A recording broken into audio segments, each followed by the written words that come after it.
Devon, I hear your voice. In the deep of midnight, your screams have become ritual. Twisted lullaby. I still remember the first time you called me. I could hear the pain under the game you tried to spit, 15 years of shame on your tongue. I'd been dreaming about you. Lips, a curved pathway that bloomed pretty like blossoms, voice sweet like cherry. You were beautiful. Tall, lanky build, two almond-shaped eyes of aqua. Deep like the Pacific, framed by skin thick and smooth like amber. Do you remember the night you drove me from your dad's house?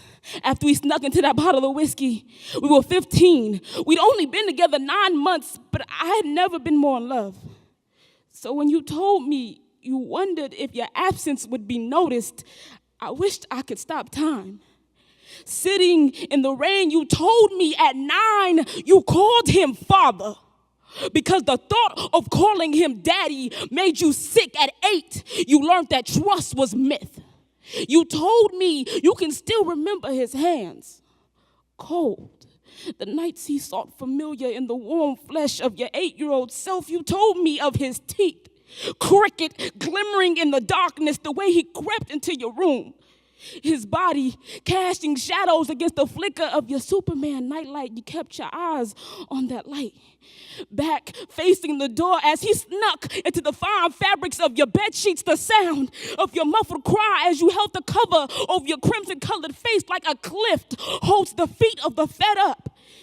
Sitting in that car, rain beating the asphalt, you grabbed my hand.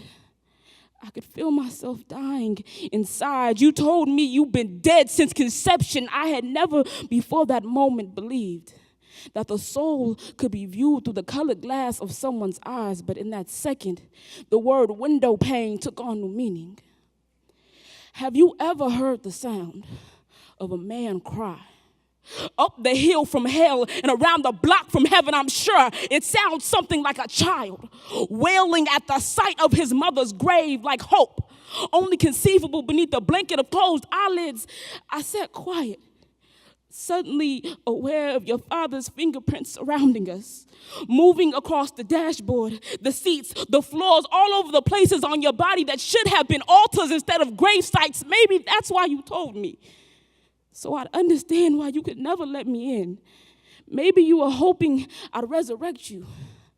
You looked up at me, and I could see your truth, reflecting itself like sunshine in a church house, glistening across your cheekbones, your aqua eyes.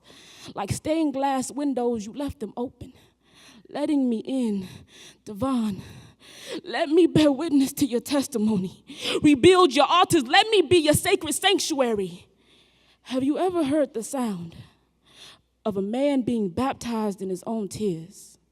Sounds like the sweetest note of the choir finally breaking free.